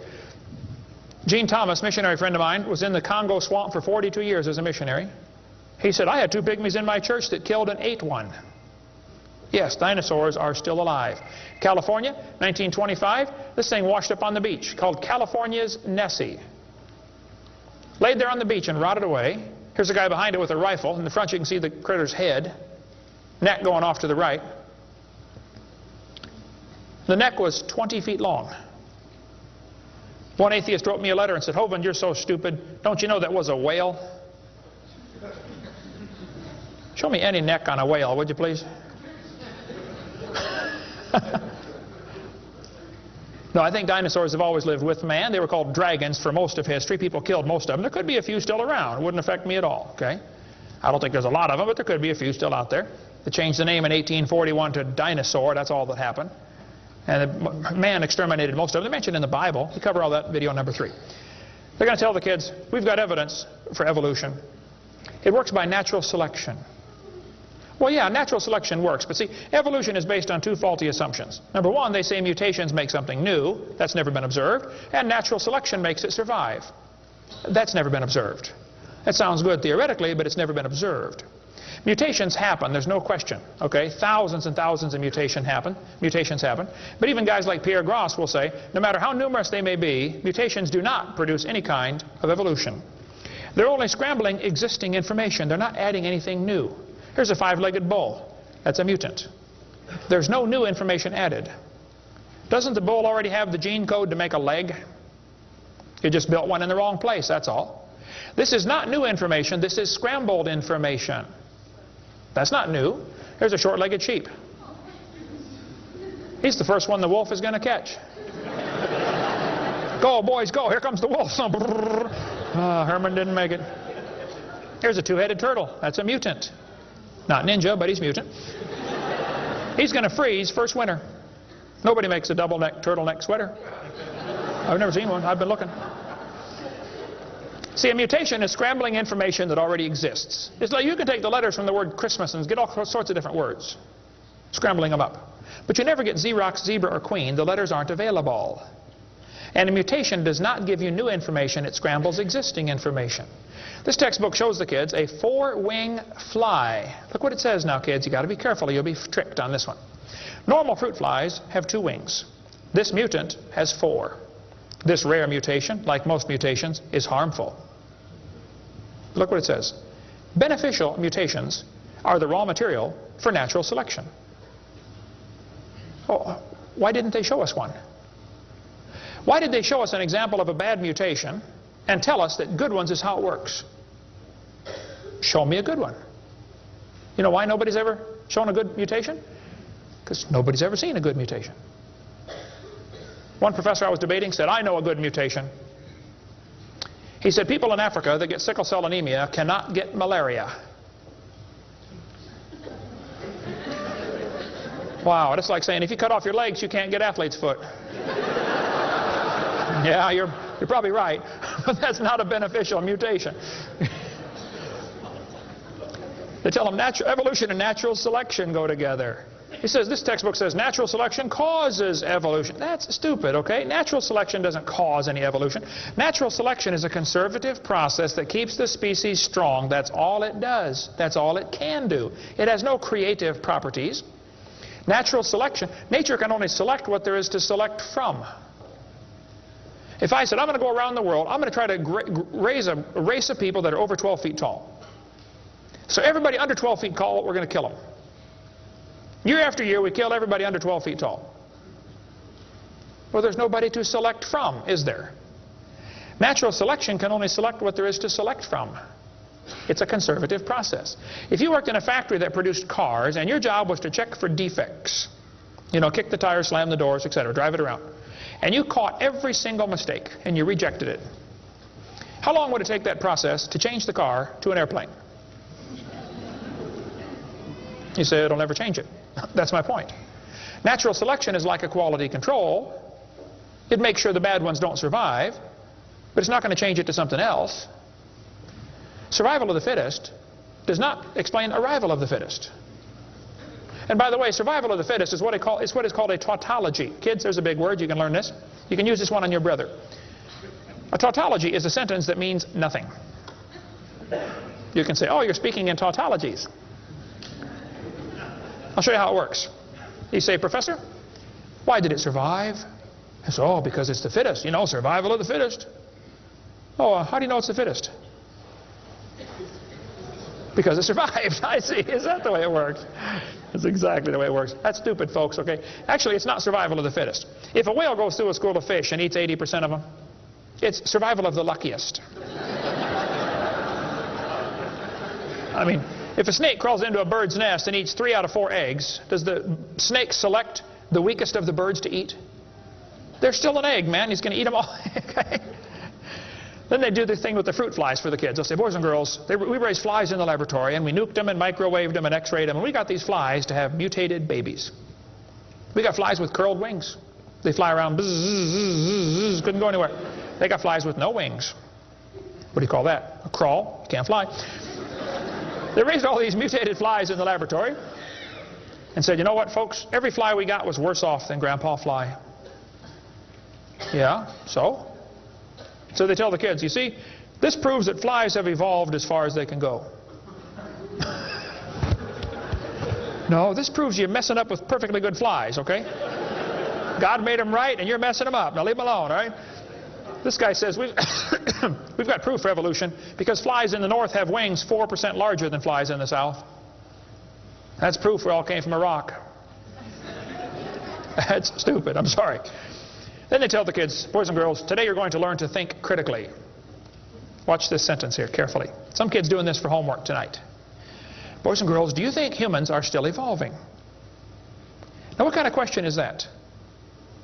That's one of those questions like, have you stopped beating your wife yet? Well, if I say yes, I'm admitting I did. If I say no, I'm still doing it. Wow. All right. Go back and look at the original question. Do you think humans are still evolving? Doesn't that question assume that evolution has happened? What if a kid doesn't believe in evolution? How's he supposed to do his homework tonight? That question does not teach him how to think critically. That teaches him what to think, not how to think. That's a Soviet-style indoctrination type question, and the textbooks are full of them. They're not learning how to think. And when the kid gets done with this course, he's going to think he knows how to think. But he doesn't. He knows how to be told what to think. Brainwashing at taxpayer expense. Quite a few lies in the textbooks covered in this one. We got a lot more in video number 4. Adolf Hitler said, "You let me control the textbooks, I'll control the state." What is in these books anyway? There's a lot of good science in there, but there's some poison. Professor Wilson at Harvard University said, "As were many persons from Alabama, I was a born-again Christian. When I was 15, I entered the Southern Baptist Church with great fervor and interest in the fundamentalist religion. I left at 17 when I got to the University of Alabama and heard about evolution theory. 1 year of college destroyed his faith." Philip Wentworth said, "When I went to Harvard in the fall of 24, I was not only a Christian, I was a candidate for the ministry. Then for 4 years I underwent a process of mental readjustment which shook my little world to its foundations. Through it all, one thing was clear to me. If I could reconcile religion with intelligence, I knew that I could go on into my chosen career fortified by the experience. If I could not, every consideration of honor would compel me to make other plans. In the end, I gave up the ministry." Scott wrote me a letter and said, "Dr. Hovind, until I went to college, my faith in God was sound. My college history class helped destroy that faith. I started to doubt the Bible and God's Word. I even started to doubt Jesus was truly God's Son and that He died and rose for my sins. My best friend showed me your tapes and I was in awe of what I saw. Everything I thought I knew about life was changed." Praise God. People will sit home and watch a video that you will never get to come to church. Especially men. If they're sitting at home holding the remote. There's this feeling of power that surges through their body. How many know what I'm talking about? Now come on, be honest, okay? Right? That's why we purposely leave my videotapes uncopyrighted. Copy them and give them to your friends, man. Get them saved. All right? 75% of the kids from Christian homes that go to public schools are going to lose their faith after 1 year of college. 75%. Professor Bonar said, "Evolution is a fairy tale for grown-ups. The theory has helped nothing in the progress of science. It is useless." Malcolm Muggeridge said, "I am convinced the theory of evolution, especially the extent to which it's been applied, will be one of the great jokes in the history books of the future."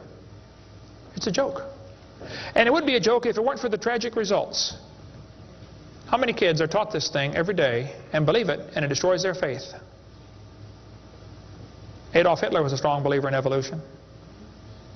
He thought the Jews were an inferior species and needed to be eliminated for the good of humanity. Joseph Stalin was an evolutionist. Trotsky was an evolutionist. Pol Pot from Cambodia was a strong believer in evolution. We covered lots more on that in video number 5. Scientists who go about teaching that evolution is a fact of life are great con men. The story they are telling may be the greatest hoax ever. In explaining evolution, we do not have one iota of fact.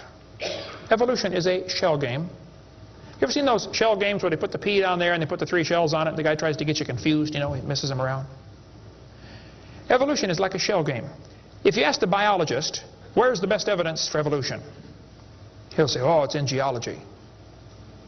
I debated Dr. Pigliucci. It's debate number 12, I think, of my series out there, of the red series of tapes. Those are debates. I said, Dr. Pigliucci, you have gotten $650,000 in grant money to study evolution of plants. You've been teaching a course on the evolution of plants for 30 years. What is the best evidence of evolution you're aware of? And he said, the evolution of whales. You're a botanist telling me the evolution of whales is your best evidence? It's always this way, folks. The geologist thinks the anthropologist has the evidence. The anthropologist says, oh no, we don't have it. The biologist has it. It's a shell game. The only problem is there's no P under any of them. Nobody has the evidence. It's a joke. Sir Arthur Keith was selected to write the foreword to Darwin's book when it was republished in 1959 because he was a strong believer in evolution. Arthur Keith said, "Evolution is unproved and unprovable. We believe it because the only alternative is special creation. And that is unthinkable." I mean, you're not even allowed to think that maybe there's a creator? The only alternative. He's right, by the way. The Russian atheist astronomer came to America and spoke at one of the universities, and he started off his speech, he said, "Folks, either there is a God or there isn't." I thought, boy, this guy's brilliant. He nailed that point right on the head. I got to give him credit for that one. And then he said, "Both possibilities are frightening." I thought, wow, that's a good statement. You see, if there is a God, we better find out who he is and find out what he wants and do what he says. If there is no God, we're in trouble. We're hurtling through space around the sun right now at 66,000 miles an hour, and nobody's in charge. That's a scary thought. It's real simple. The Bible says, in the beginning, God created the heaven and the earth. The Christian view of history is very simple. God made the world in 6 days just like he said he did. And that explains all the symbiosis relationships. How can certain animals and certain plants require each other? Which one evolved first? There are zillions of symbiosis relationships that can't be explained by evolution. The pre-flood world was very different. The people lived to be 900 years old. We cover that on video number 2, why they lived to be 900. You can check out my website and see them right there, drdino.com. During this time when people lived to be 900, reptiles grew to be huge. See, reptiles, even today, never stop growing. Reptiles grow all their life. So if a reptile lives to be 900 years old, he's going to get real big. Dinosaurs were big lizards that lived with Adam and Eve. And then Noah took dinosaurs on the ark.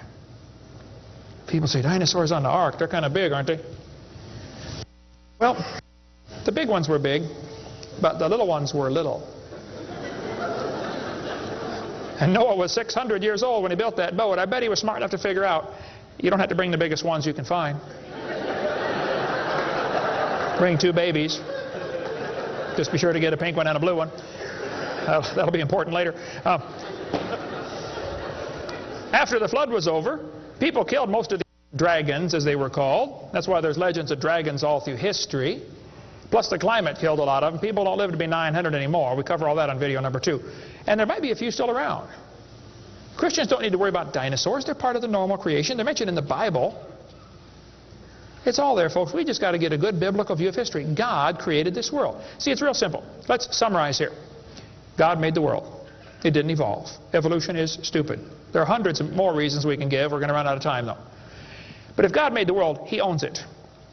That means he makes the rules, like the 10 Commandments. We are guilty of breaking his rules.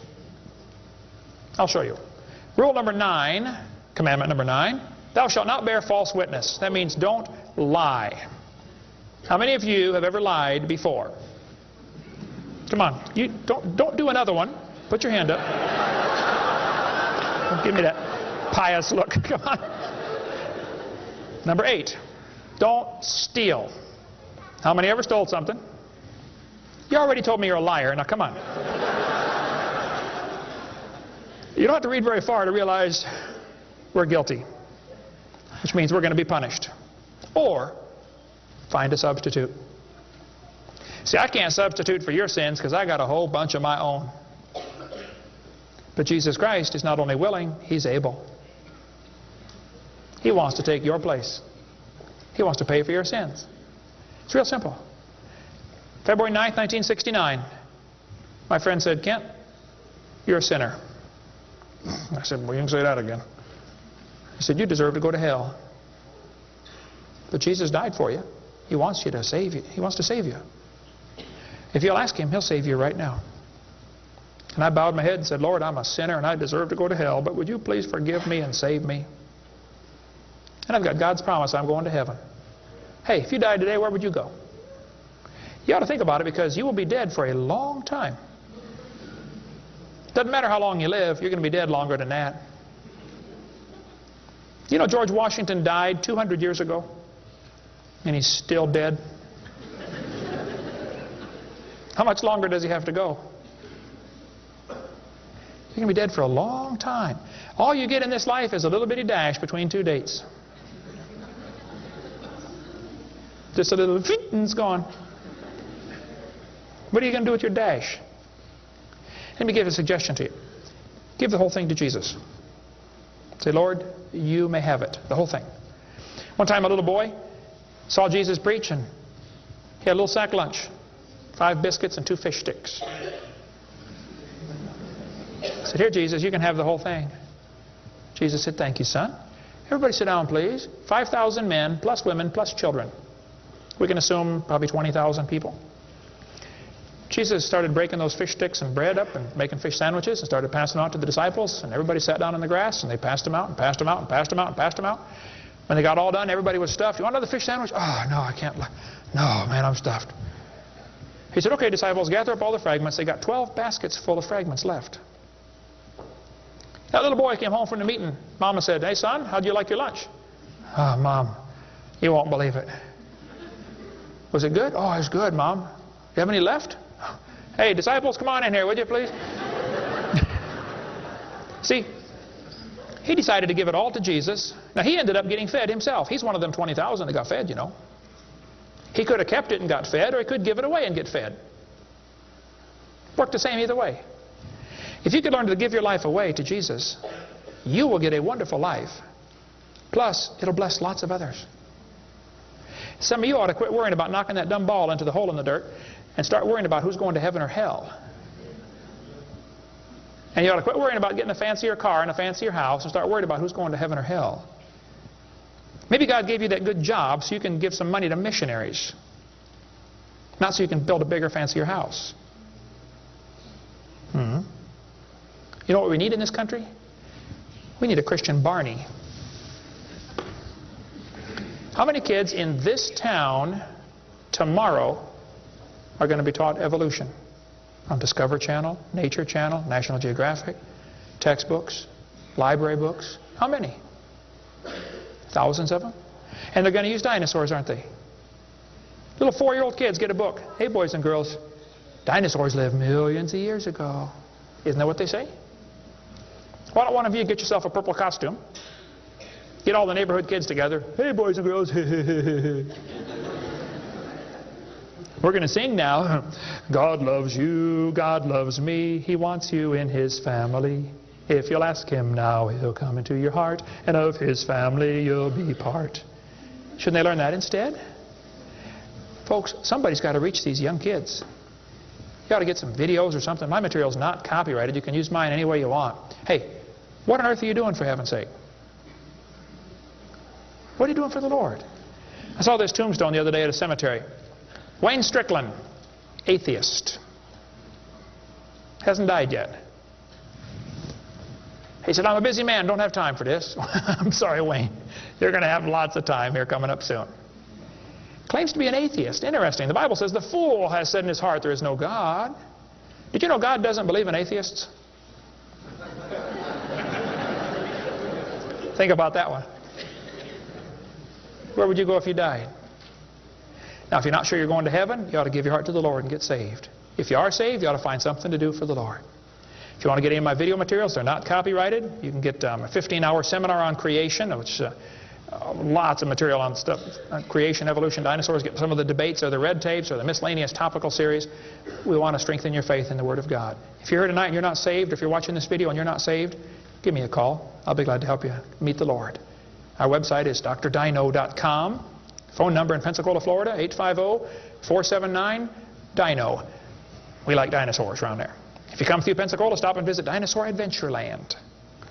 If you get a chance to go on the cruise, we'd love to have you come on the cruise, and we'll talk more about dinosaurs and creation and evolution. Thank you so much for joining us tonight.